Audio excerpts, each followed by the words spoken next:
میں کنٹروورشیل قسم کے مضامین سے اپنے ان دروس کو پاک رکھنا چاہتا ہوں۔ ہمارے ہاں حضور کے بارے میں یہ بحث کہ حضور بشر تھے یا نہیں تھے، ایک طبقہ کہتا ہے بشر نہیں تھے، نور تھے، ایک طبقہ کہتا ہے نہیں بشر تھے۔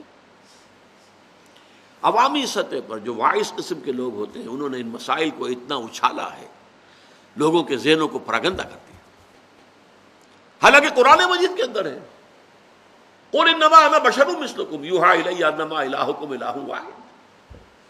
اے نبی کہہ دیجئے، سورہ کہف کی آخری آیت ہے، کہہ دیجئے ان لوگوں سے کہ میں تمہاری طرح کا بشر ہوں، ہاں فرق یہ ہے کہ مجھ پر وحی آئی ہے کہ تمہارا اللہ کے سوا کوئی معبود نہیں۔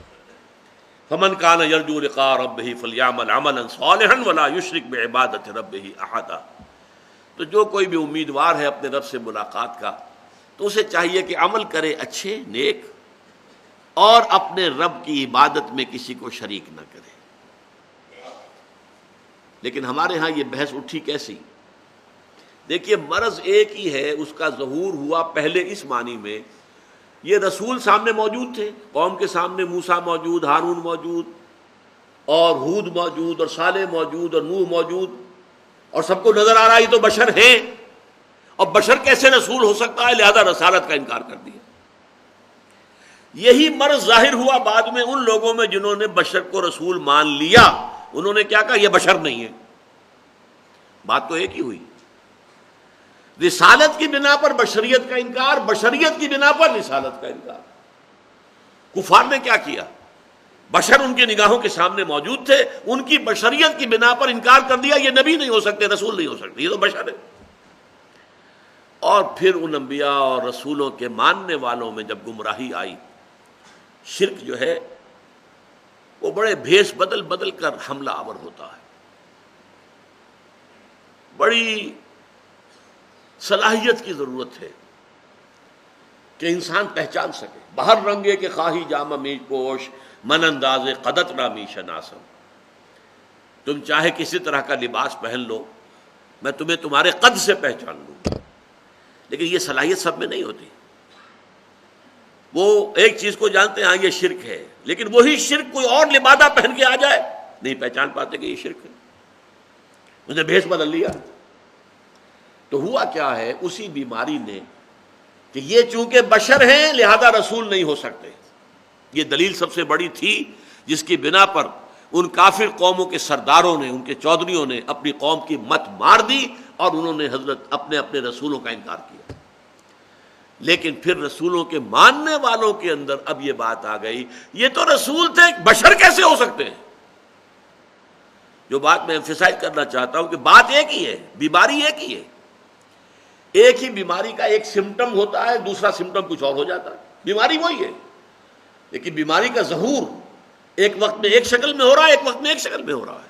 تو بشریت اور نبوت و رسالت کو مستبعد سمجھنا، یہ سمجھنا یہ دونوں جمع نہیں ہو سکتی، بشر رسول نہیں ہو سکتا، رسول بشر نہیں ہو سکتا، بات تو ایک ہی ہے۔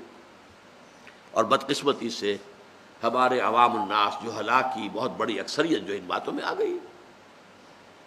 حالانکہ میں نے ایک مرتبہ ایک تقریر سنی تھی، بریلوی مکتب فکر کے بہت بڑے عالم تھے، انہوں نے جب تقریر کی تھی وہ مجھے بڑا نظر آیا تھا کہ بڑا ایک درمیانی انداز ہے اور خوبصورت انداز ہے۔ میں نام بھول رہا ہوں اس وقت، وہ سیالکوٹ کے علاقے کے بڑے پیروں میں سے تھے، تو ان کی تقریر میں نے سنی منٹگمری میں، ساہیوال جو کہلاتا ہے۔ ان کا دیکھو ہم جاہل نہیں ہیں، قرآن پڑھے ہوئے ہیں، ہمیں معلوم ہے قرآن کہتا ہے کہ محمد بشر تھے صلی اللہ علیہ وسلم، کیسے انکار کر دیں گے؟ سورہ کہف کی آخری آیت میں نے سنا دی آپ کو، کہہ دیجئے اے نبی قُلْ إِنَّمَا أَنَا بَشَرٌ مِثْلُكُمْ يُوحَىٰ إِلَيَّ أَنَّمَا إِلَٰهُكُمْ إِلَٰهٌ وَاحِدٌ۔ میرے اور تمہارے درمیان فرق صرف یہی ہے، میں بھی بشر تم بھی بشر، مجھ پر وحی آئی ہے، اللہ تعالیٰ کی طرف سے وحی آ گئی، بس یہ فرق ہے۔ تو اس نے کہا ہم جانتے ہیں کہ حضور بشر تھے، ہم جاہل نہیں ہیں، یہ نہیں ہے کہ ہمیں عربی نہیں آتی، لیکن ہم آپ کی بشریت کو نمایاں کرنے کو خلاف ادب سمجھتے ہیں۔ اور مثال کیا دی؟ آپ کے والد کا نام عبد الرحمن ہے، آپ عبد الرحمن کہہ کے پکارتے نہیں ہیں، ابا جان کہتے ہیں، فرق ہو گیا نا؟ عبد الرحمن کہہ کر پکاریں گے یہ سوء ادب ہو جائے گا، حالانکہ ہے نام ان کا عبد الرحمن، خلاف واقعہ تو نہیں ہے، لیکن آپ اپنے والد کو نام سے نہیں پکارتے، ابا جان کہتے ہیں۔ بالکل اسی طریقے سے ہمارے نزدیک حضور کی بشریت کو نمایاں کرنا بے ادبی ہے، سوء ادب ہے۔ یہ بات میں نے کہا کہ یہ ایک درمیانی سا موقف ہے، اور یہ عمدہ موقف ہے جس میں نفی نہیں ہے۔